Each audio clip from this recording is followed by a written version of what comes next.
Father, we praise you for your faithfulness and presence in our lives.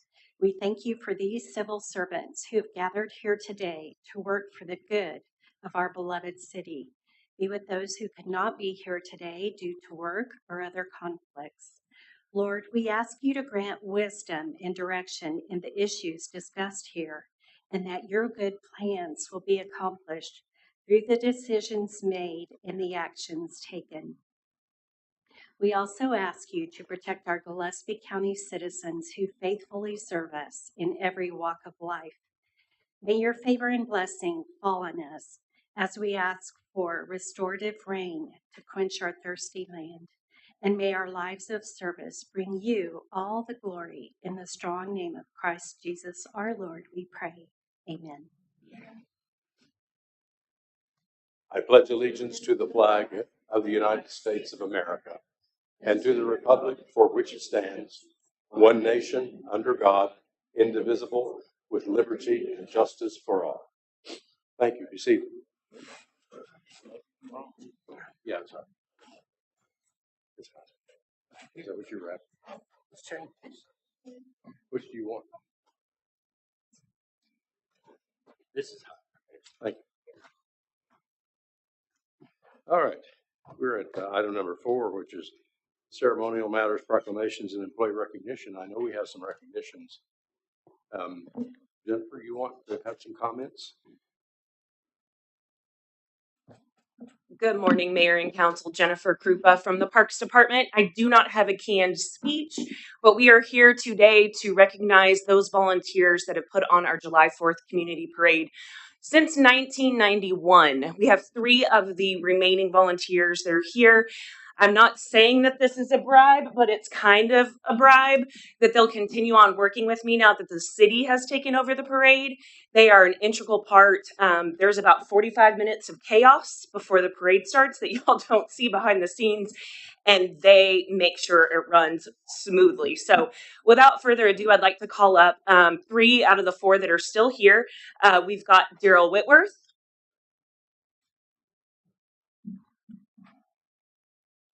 And remain. Yes, please. Well, thank you very much. Joe Comla. Who? Who's that guy?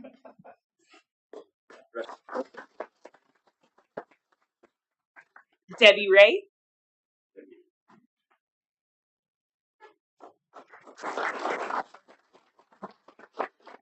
And then I just want to recognize Linda Nevels. Her husband, Larry, was actually one of the spearheading community members that started the parade back in 1991, though he's no longer with us. Linda is still part of this committee. She's not able to be here today, but we'll make sure that she gets her award after this. But we want to make sure to recognize her as well. Great. Over here's fine. Wherever you'd like.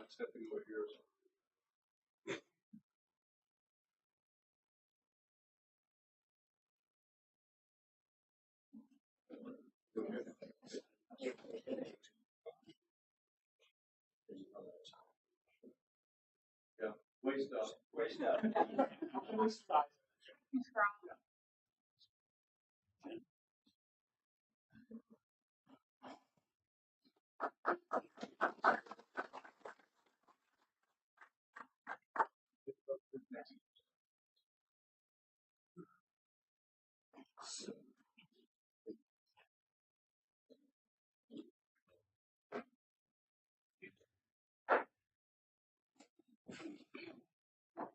Daryl, am I correct that we had more entries this year than ever?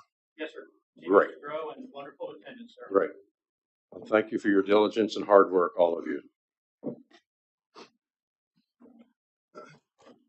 Item number 6. Oh, item number 5, council comments.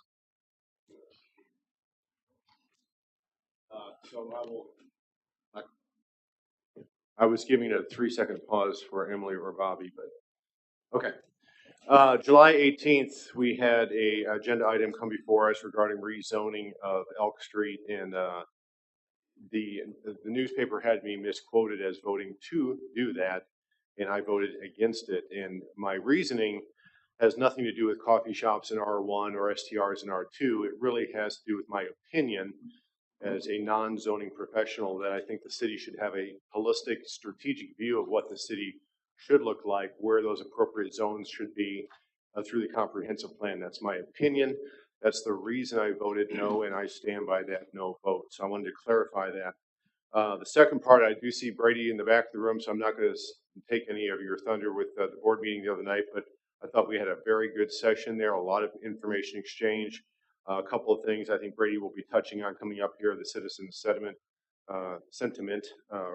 survey at some point, and also probably a conversation around DCI contractors and expectations and what that's going to bring to bear. So I'll stop at that point. Thank you. Other council comment? Yes, so last week we had the Comprehensive Plan Advisory Committee meeting, had some great discussions around future land use and potential trails. And next week, we're going to have a joint City Council Planning and Zoning meeting with our HAF associates to talk through some more comprehensive plan long-term items. So I'm excited about that. Part of that is going to be a potential zoning discussion that we will talk a little bit more about with the affordable housing agenda item. One thing I did want to ask on the short-term rental ordinance front, if we could share kind of where we are on what needs to be changed. I know we had our meeting at June 19th. There was the joint P&Z council. So what's next, Anna, if you could help us with that?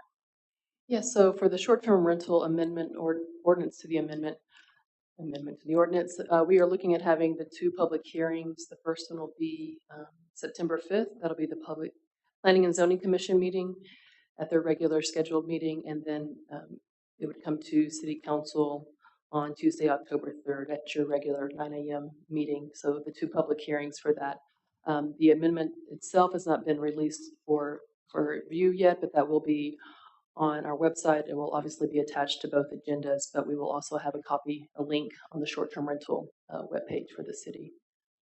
And those public notices will be going out to the printers this week. So every property owner will be getting a notice of the hearings. Great. And I think we were going to work on the language to make sure it was more clear than past announcements have been. Thank you. And last thing on that, as soon as the draft is published, if it could just be made known, and we don't wait until the agenda is posted. That'd be great. Thanks.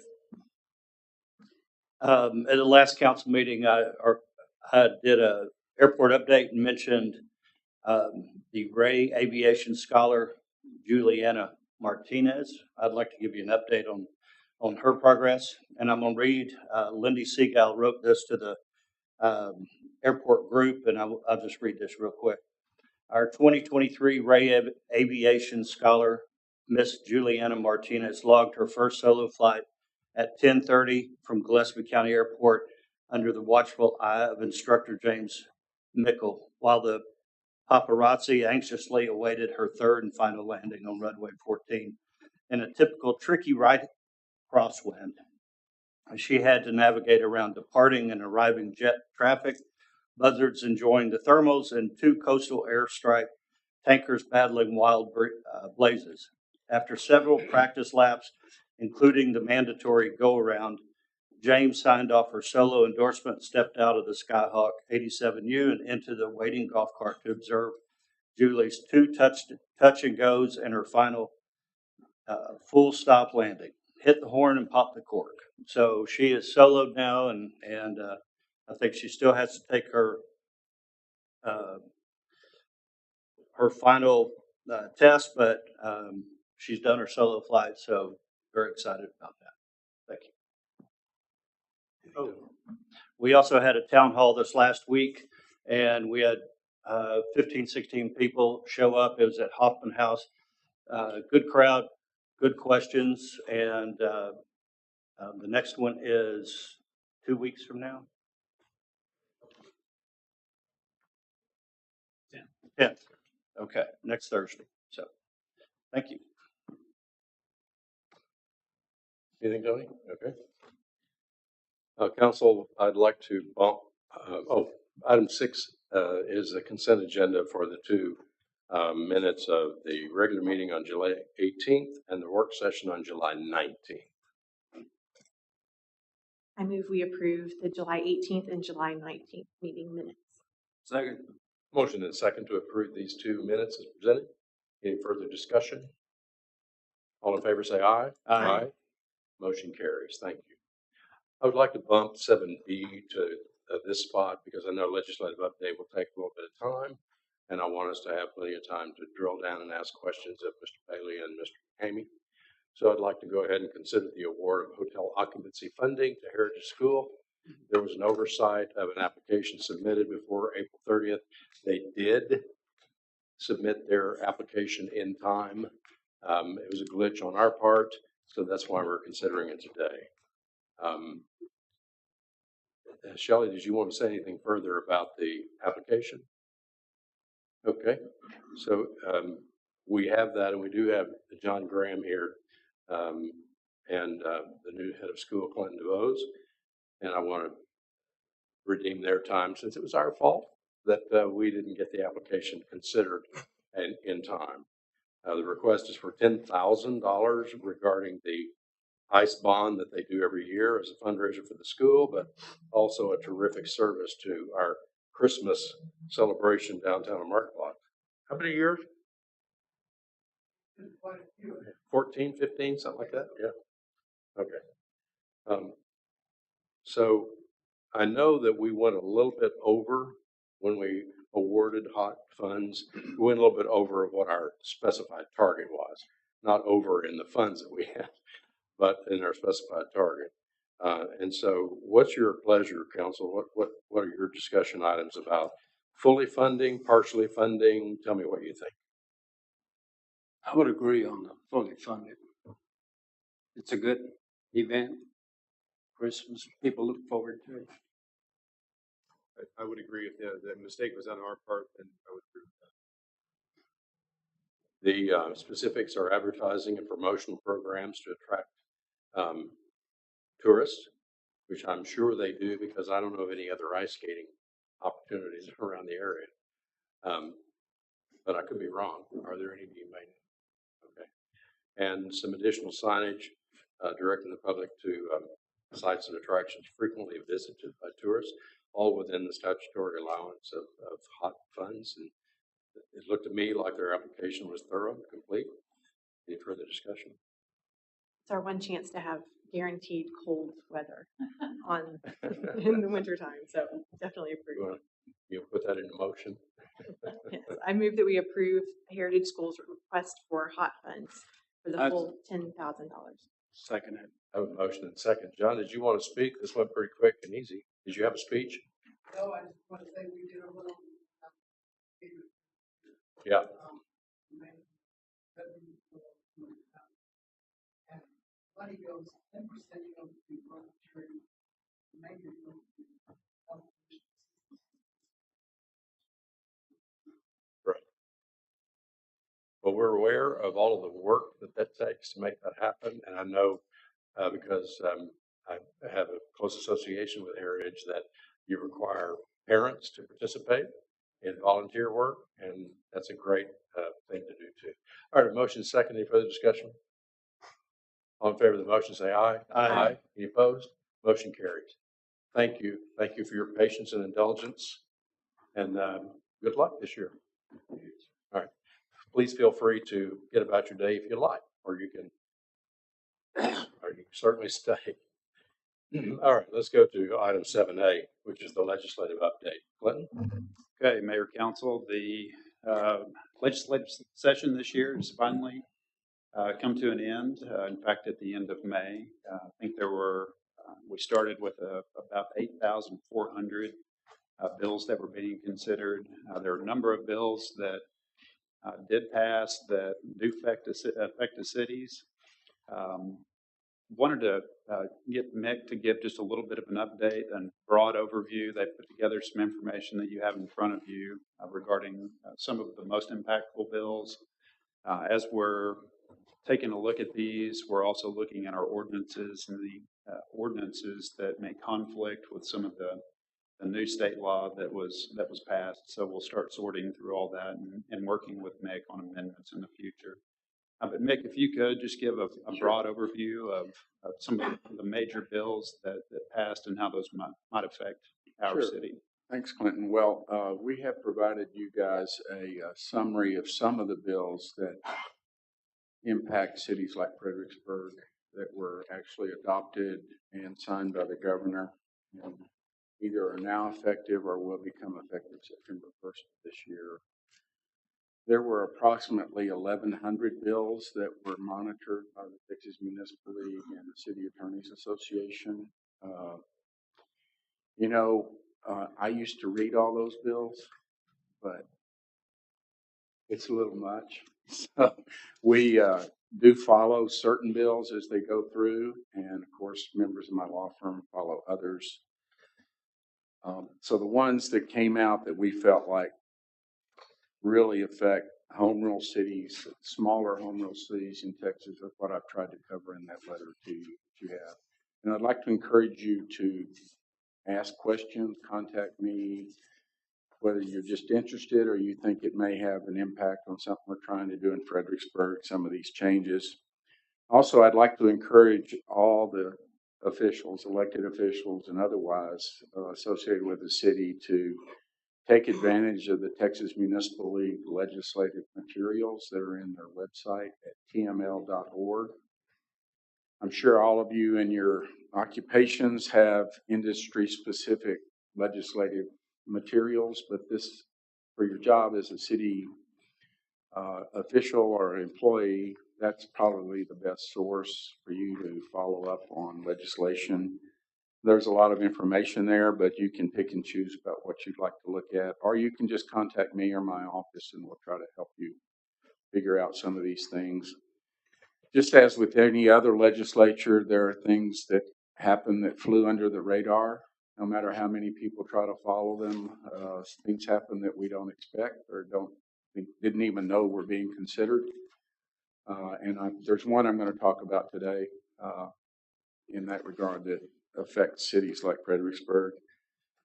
But I just wanted to mention, in addition to what's on your summary there that we provided, a few I wanted to touch on briefly because either they're important to all cities or they might be important to us. Agricultural operations, the ability for local governments to regulate agricultural operations has been severely limited by this legislative session. That can be important in a rural community or a community that relies on agricultural services, much like we do here. Because what it basically does is say if an agricultural operation, which now includes veterinary services under this new bill, if they're in compliance with the extension service rules, they can do whatever they want. And we sometimes get nuisance complaints from citizens about agricultural operations. We're pretty much foreclosed from doing anything about them at this point. That's not something that pops up here all the time, but it can. And so I wanted you to know we've pretty much been prohibited from worrying about those things on behalf of our citizens. The legislature's promised to take care of us. Juvenile curfews. You remember we've had juvenile curfews for the last 25 years, I think, in Texas, that our city could adopt a curfew, a reasonable curfew to protect their juveniles and the community, requiring juvenile curfews, and they had to be renewed every 2 years. We can no longer have a juvenile curfew. They are forbidden after September 1st unless there's an emergency management reason for it. So juvenile curfews are going away in Texas. The super preemption bill that you've all heard about and read about in the paper, which is called the Death Star bill, was adopted. This has been a bill, similar bills have been before the legislature for at least the last 4 or 5 sessions, but it was considered a fringe effort. Well, it became a mainstream effort and was adopted. And what that bill says is that a local government, including a home rule city,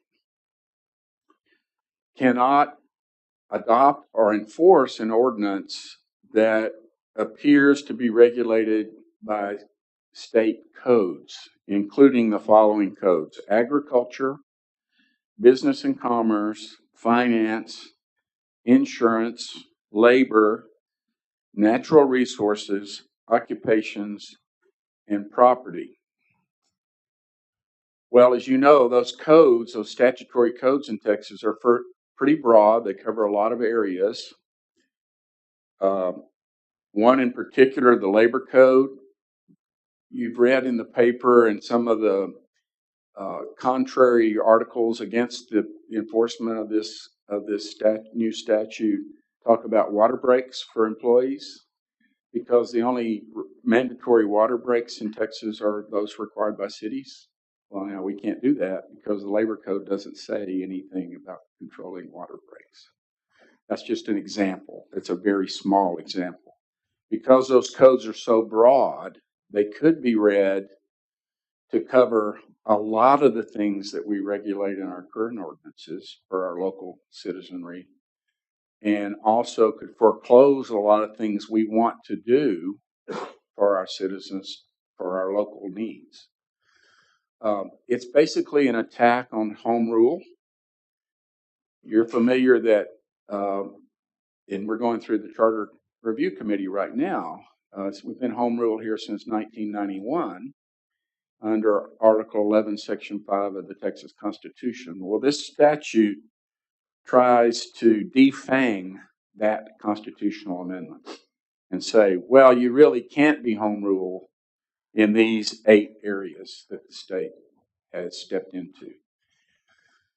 If we, in the way the statute's written, if we have an ordinance, if we adopt a new ordinance or we try to enforce any ordinance, new or old, and a citizen or a corporation or anyone thinks that it's in violation or conflict with one of those 8 codes, state codes, they can sue to try to keep us from enforcing it, and they can seek attorney's fees, potentially damages for the enforcement action, and penalties. So there are a lot of penalties involved or that could be involved. The problem is none of us know what's preempted by this law. It's almost impossible to figure it out. As a city attorneys group, we're struggling with that, but you may have read in the paper that Houston, San Antonio, and some other cities have sued the state saying this violates the Home Rule Amendment, and we need local control, and this is contrary to what the citizens of Texas have voted on their constitution.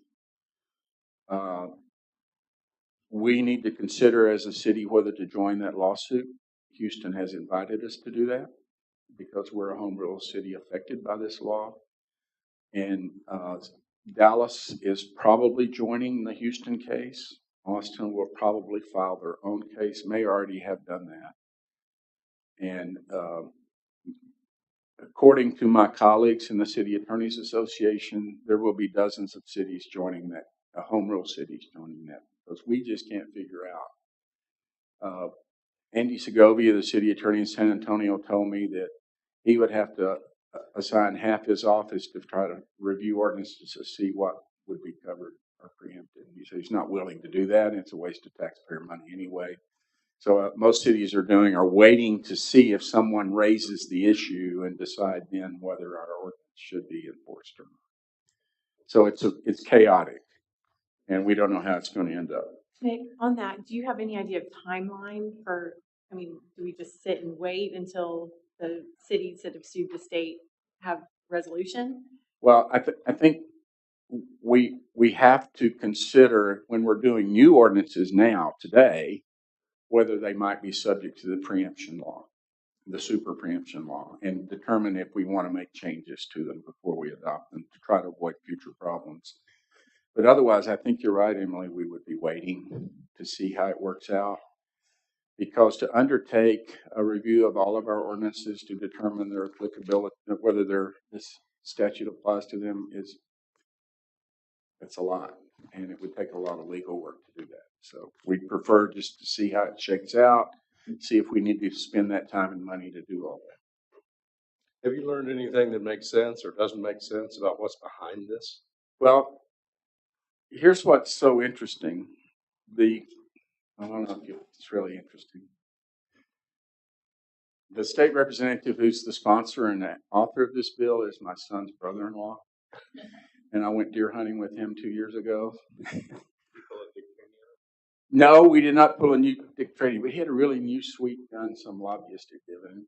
Anyway, so we don't talk about this stuff at family dinners.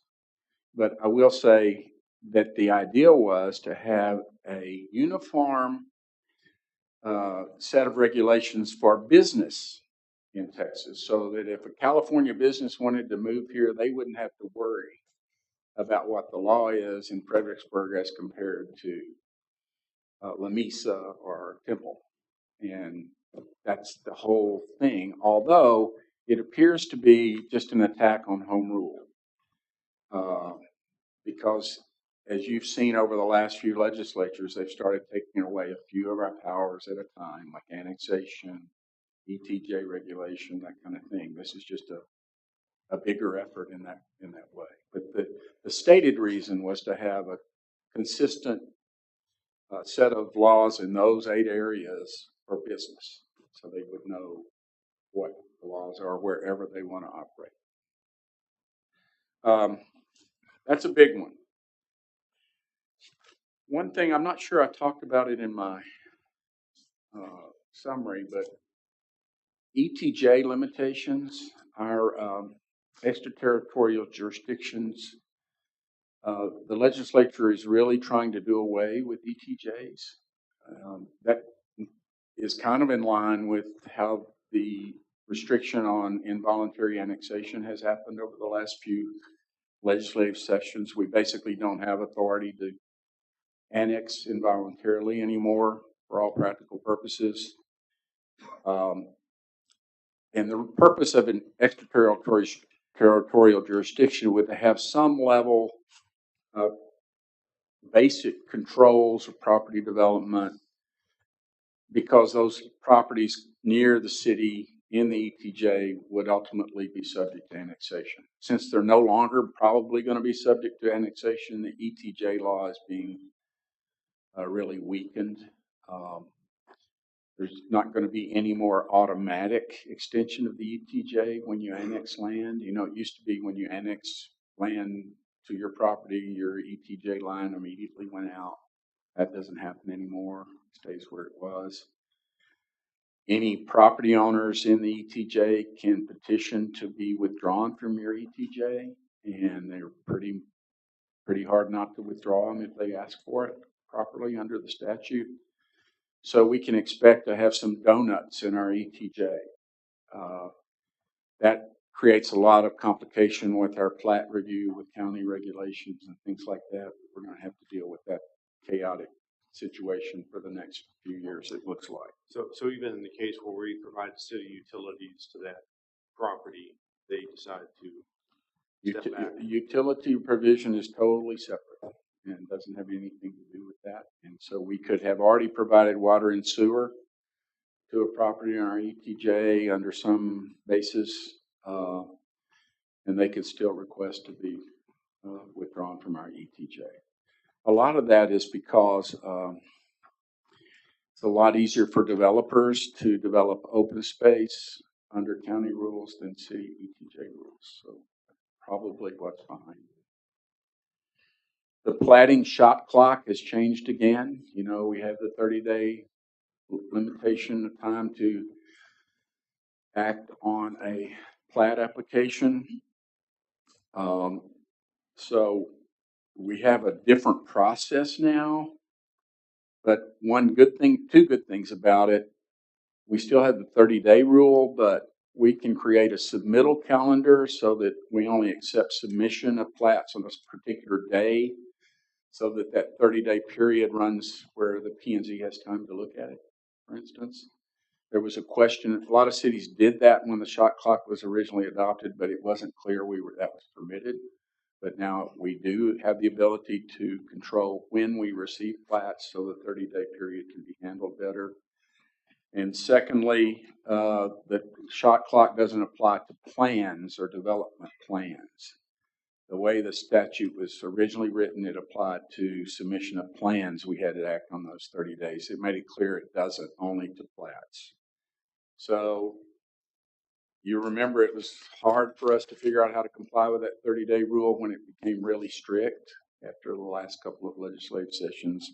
So we'll just have to continue to work with that to make it work.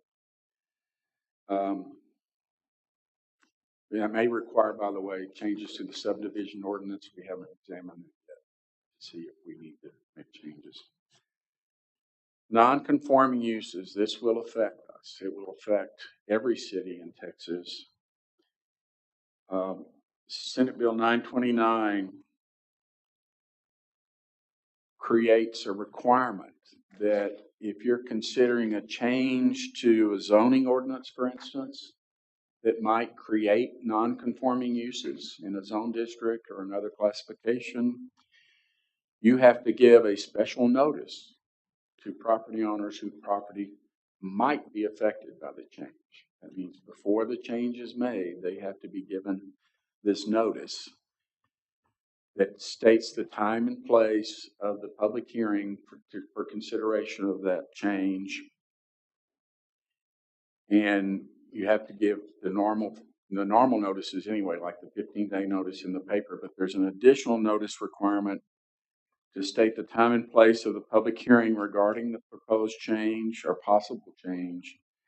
And the wording is set forth in the statute of that notice, which says, the city's holding a hearing that will determine whether you may lose the right to continue using your property for its current use.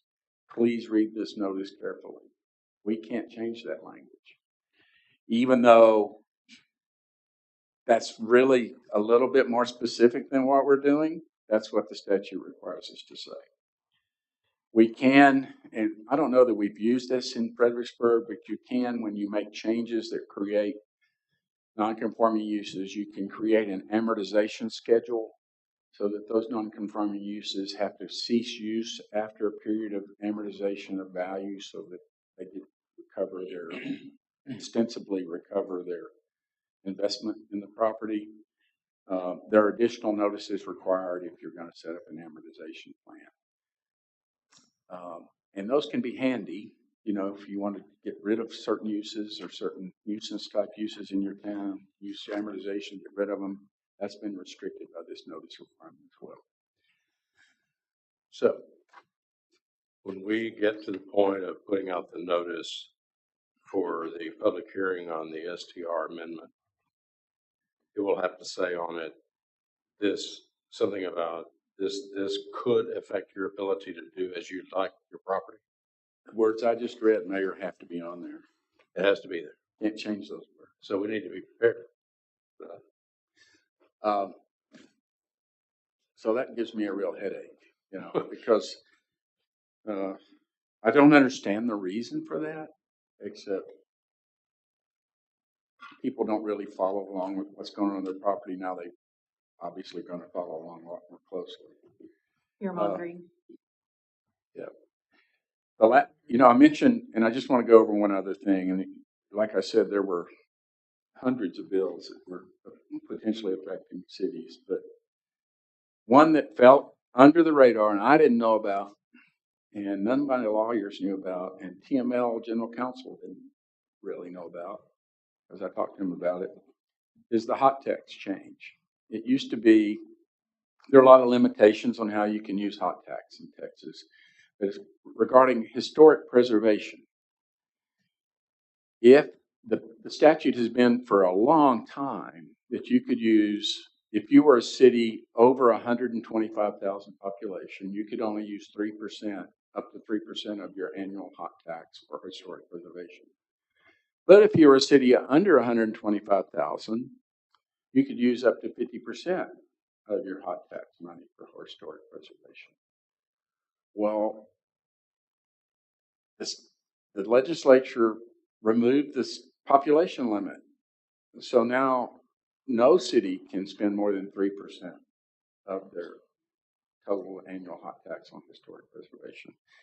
We didn't know that was going on till we saw it.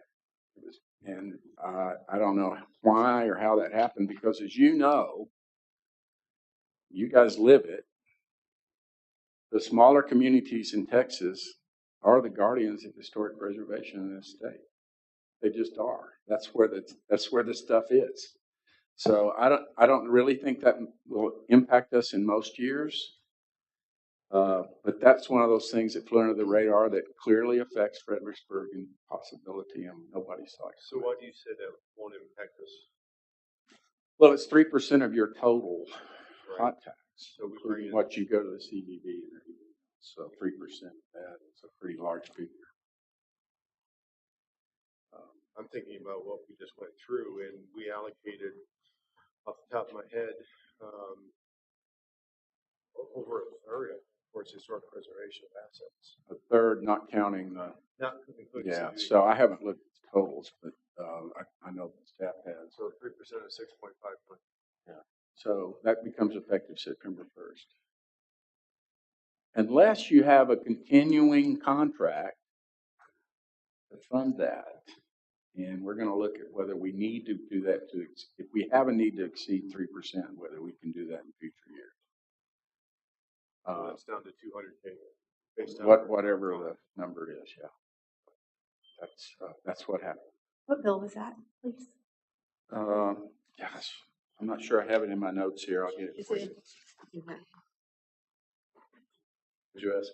What bill number that was? I don't have that in my notes anymore. I'll get it for you. That's just one that I remembered nobody knew was coming. There were some others, but that one seemed to be a Fredericksburg.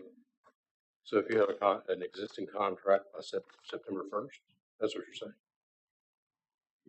That could be honored? I think so. That's the way we can, the only thing we can see right now that could go above that number. So when we consider hot distribution next year, we're limited to 3% for historic preservation. In total, though. I mean, Of the total. Yes, sir. sorry. Sorry? Like Brady, I mean, with CBB has 5/7, so it's 7/7, only 3% of that, That's it. Which is 200K. which is nothing. And we allocated this year ballpark, somewhere in that range. So it's not a huge swing, but still it's very conservative. That's good. That's devastating for small towns. That's very alarming. But it applies all statewide now, so we don't know why it happened. That may be something we want to work with our legislators to fix next time. We awarded 217,000. 217. Okay, thank you.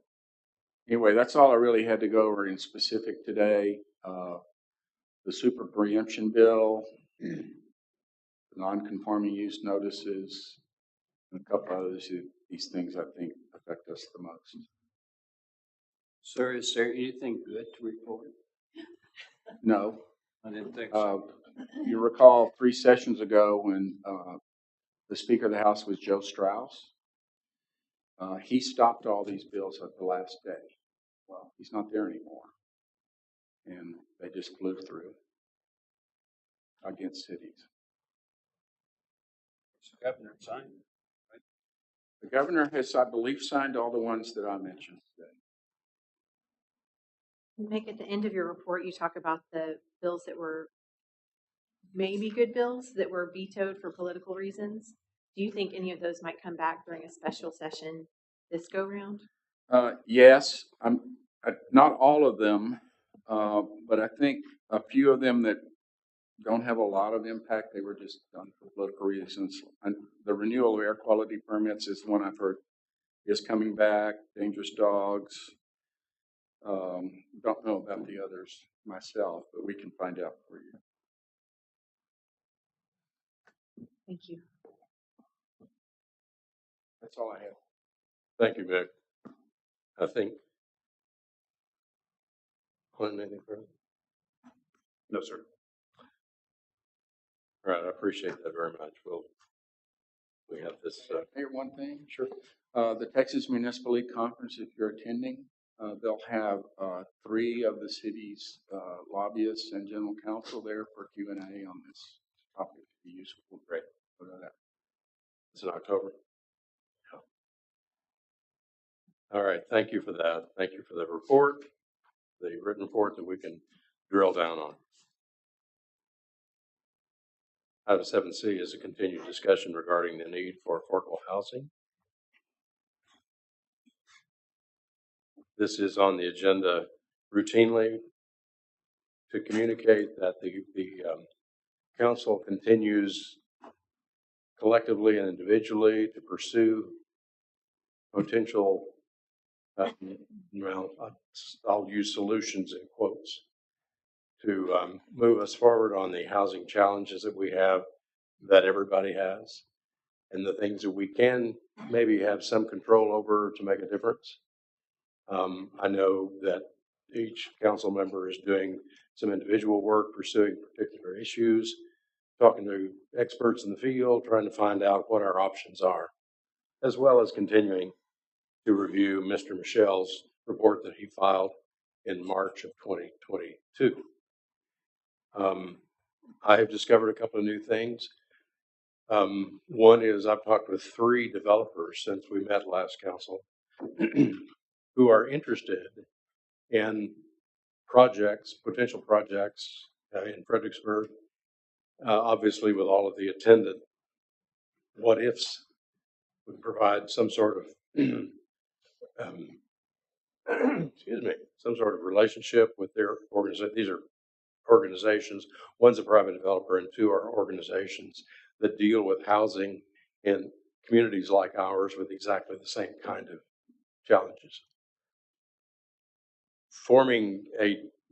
Having a more formal relationship with these organizations, and I'll be more specific later, would allow them to move forward on their own. They would find the land, they would pose the project.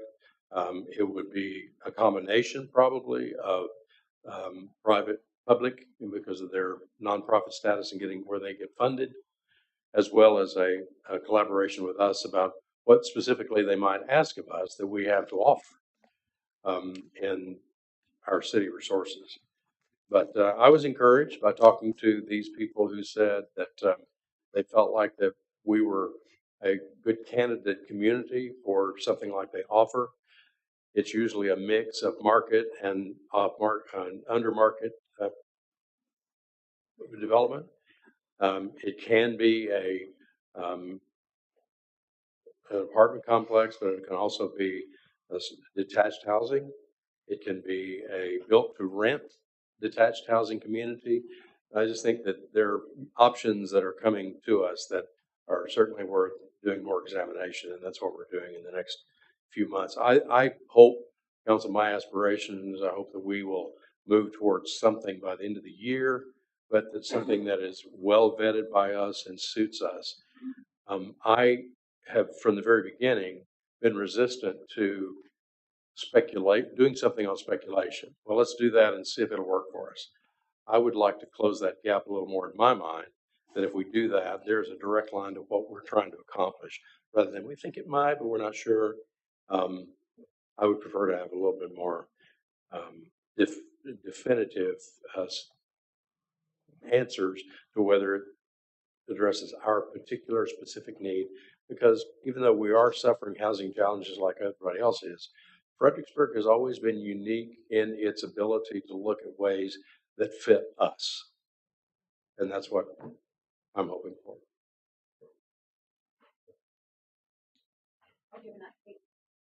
I'll give an update, and anything that I mention, I'm happy to share links. Just contact me if anyone has any questions. But one of my old grad school professors, Sherry Greenberg, was being interviewed on a podcast that I was listening to, and she is the lead author on an issue brief called Affordable Housing Challenges and Opportunities in Texas. So I reached out to her after 10 years, not talking with her, and had a good conversation with her last week. I think something that we need to remember is that everyone is having trouble finding affordable housing nationwide and in our state. So a way we can kind of turn lemons into lemonade is look at what other communities are doing and what's working well. She, after hearing our history here in Fredericksburg, she had several recommendations that I've been researching One is a land trust. So this is helpful for when we have a goal of path to ownership. And she suggested I look at the Mueller development in Austin and said, master plan community, but there's also the Mueller Foundation, and that was formed between Catellus Development and the Austin Economic Development Department. So it's a public-private partnership that looks at missing middle housing. She kept stressing, look at missing middle solutions. So I've put calls into their executive director and haven't heard back yet, but I'm going to keep working on that. They have a Mueller Affordable Homes program, and 25% of total homes for sale or rent in that development has to be for affordable. So that's land trust. New Braunfels is also looking at a land trust fund, and I reached out to one of their presenters with the National Development Council, and hopefully we'll have an update soon on that.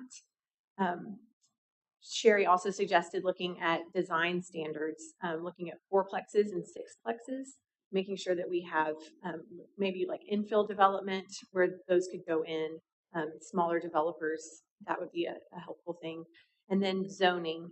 We use the Euclidean zoning, which is based on use. So like this is single family residential or light manufacturing, it's specific to the use. Well, there's another way of doing it called form-based code, and that is more about kind of a sense of place. I've been listening to some podcasts on this, focus on walkability, multimodal transportation. There's hierarchy, there's scale, there's context, character, so you can kind of dream up what you want something to look like. And that, I think, would be a great move. We're going to talk more about that at our P&Z council meeting next week. The last thing was about teacher housing, and there is a lot of work for the school district to do directly with developers, and that would be something outside of the city. Of course, if there's something we can do to help with permitting or anything like that, we could look at that. But again, looking at what's within our realm of control and what we can do well, and then the other entities. So that's where I am. I hope to have an update for y'all soon. Thank you for that work. Anything else? All right, let's move to item 8, City Manager's Report. Mr. Bates. Hey, Mayor, Council, I have a couple of items to share, starting with Fredericksburg Citizens University, a new program that we're talking about starting up toward the end of the year. This is something Shelley Goodwin brought to me. A number of different cities are doing something similar. This would be a class of 15 to 20 citizens in Fredericksburg that would be educated through the city on everything City of Fredericksburg. So getting to know about the organization, meeting the mayor and the city council, learning about the organizational structure, ordinances, all of the different services that we provide, getting into boards and commissions, city council, and so forth, concentrating through about 11 sessions on something very specific each month for about an hour and a half. We'd have a regular meeting schedule. And again, as we talk about trying to educate the public more directly on what the city does, what opportunities there are to serve within the community, whether that's a board or commission or city council, this might be a way to get, and I'll say it again, I said it at the town hall the other day, many younger people involved and more interested in city government. And just through that educational process, maybe open a door for them to again serve the community in a little bit greater role. So I just wanted to roll this out to the council. This is something that we're starting to talk about a little bit more. This would likely be something that the city secretary's office would coordinate and do a lot of the sessions, but when it comes to public works, for instance, I see this very similar to the Gillespie County Leadership Program. If anyone's been through that, again, these sessions are about an hour and a half, and individuals from these different departments would give a very broad overview of function of the department, what's going on coming up, and so forth. So we can certainly mold this as the council may have input. But again, as we're trying to be a more transparent organization, as we're trying to get the community more involved and more educated in everything that we're doing, this is just another way that we see that we could do that. Anything Who's to add, going to Sean? run that? So it would probably be coordinated through the city secretary's office. I would play a part in it. We haven't talked about roles and responsibilities, Garrett Vaughn. And again, when it comes to these individual class sessions, the city council may be involved right up front. I mentioned meet the mayor and the city manager, some of the council members, again, much like we do with that Gillespie County leadership program. So it's work in progress at this point, but the idea is to get everyone involved, fire EMS, PD. I'm not the expert when it comes to fire EMS, but I can tell you when you stand in front of Lynn Bizzle, every time he speaks about it, I learn something new. So getting those experts in front of these individuals attending, again, so they have just that real broad understanding of what really goes on. So to the students, we've talked about diversity here. I want to make sure, however those candidates come in, that we have a good mix that represents our community. And that we just have a good body of students that represent the community as a whole, and not just one particular area. Right, we can do that. You know what I did provide under some of the sessions a little bit, maybe examples of what they could speak on. There's several cities who do this, and it seems to be very popular in their city, and they have a waiting list. So again, this is something that I would like to work with our newspaper editor to maybe provide a little bit more information and have an application process that we go through so that we can ensure that diversity in the group. We can choose, again, 15 to 20, kick it off toward the end of the year and just see how it goes. Sounds great. I want to note, council, that this is one of the primary objectives listed in our Path to the Future document that was done 5 years ago, to involve our young people more in knowing more and attracting more attention and interest to local government. And I can't remember if it's in family life, or quality of life, or business. I'm pretty sure it wasn't in government. Quality of life. Did you do it? Yeah. Well, not me. Was that your? I believe it was part of it. Yeah. And so, thank you. Good. This is wonderful. I think when I talk to younger folks about getting involved, there's a big barrier to involvement because they don't understand how everything works. And so, in a non-judgmental space, to be able to allow people to ask questions and learn, I think that this is huge. Yep. Thank you, Shelley, for your work on this. Thank you for moving that initiative. But I give Shelley full credit. This is just one of about 100 things she typically brings to my desk over the course of several months, and this one really registered with me. So Thank you, she's Shelley. very creative when she brings things. Yeah, that's one thing in my short tenure I've seen how much Shelley does, and all of the staff, quite frankly, is an amazing amount of work. Okay, city council calendar. So I live and breathe by my calendar, manage some 900 meetings every year, and I know that the council probably is struggling at times to keep up with all of the meetings that we have scheduled. When I look at the calendar over the next couple of weeks, we have a number of council meetings, special meetings, joint meetings, and it's hard to keep up with those dates, the times, locations, and so forth. So what we're proposing to put together is a city council calendar. So all of these dates will be plugged into a calendar that you have access to. We can also provide the ability for council members to show on the calendar when you will not be available. So if you know what your vacation schedule is throughout the year, trying to avoid those conflict scheduling meetings, knowing when to anticipate somebody being out, and so forth. So we're trying to, get to that full digital side now that we have iPads in front of every council member and we're going paperless. This will be a real good way for y'all to keep up with everything. And you can add meetings to this. the meetings that you have with staff or otherwise, the entire council can see. Again, it just helps with that flow of information. Shelley, do you have a timeline on getting this nailed down? So I'm going to ask Eric to help. But he has already created the calendar. I've already put in quite a bit of information for y'all. I know that Anna's going to have access. She's going to also add information for y'all. I think Eric was going to come and talk about the process to get y'all set up. Morning. Morning. I can help you guys individually. We can get our staff to do that. We can start whenever you guys are ready. We'll get that probably on your iPads. I appreciate that. I can use all the help I can get. Okay. Okay. Unless you have any questions, that's Thank you good for that, mine. too. All right, you ready to go on to item 9, items for future agenda? Sir. So coming up August 15th, we do have a pretty substantial agenda.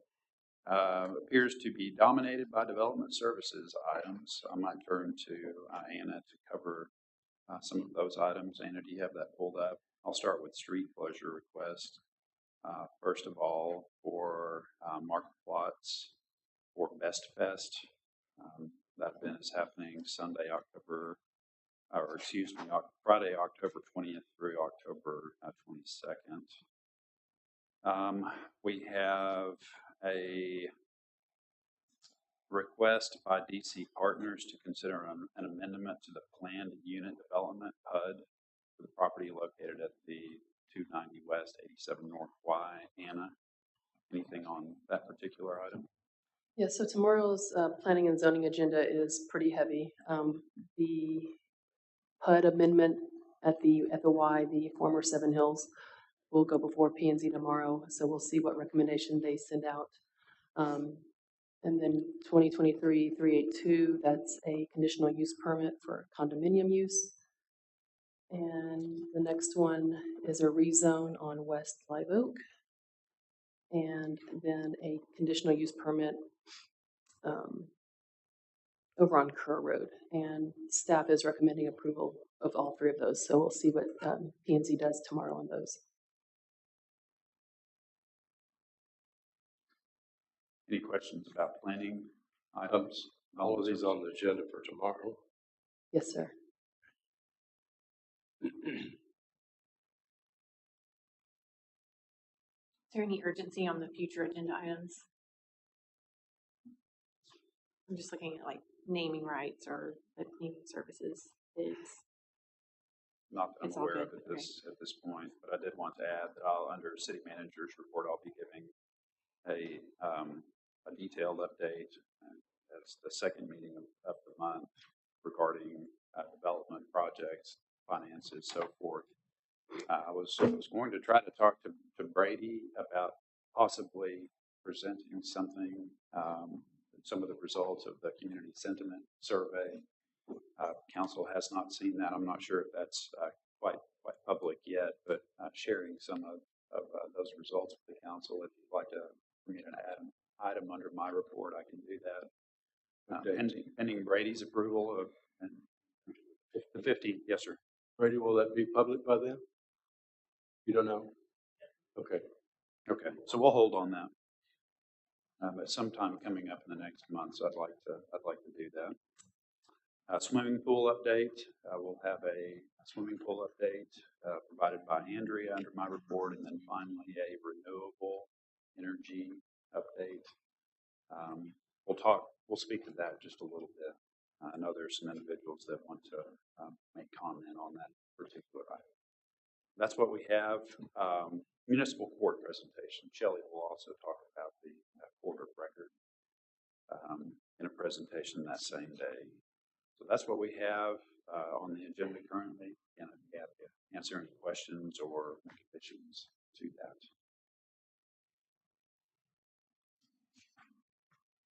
Well, that's a lot. Yes, sir. Is anything else, council, on that future agendas? I might add that we do have a upcoming city council meetings schedule, the very last page here, if you take a look at that.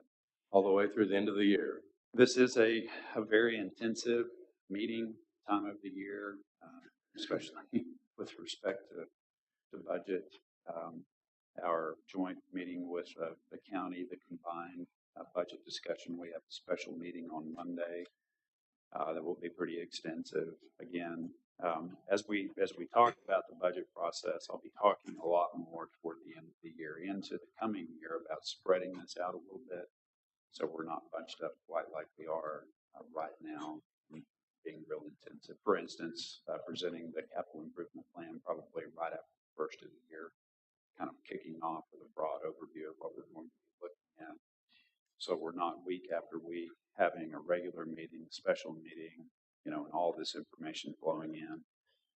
We try to keep up with everything else going on this time of the year. It's very difficult for us to do that. That's all I have. Thank you, Clinton. Thank you. All right, ladies and gentlemen, we have a couple of executive session items to deal with today. Both are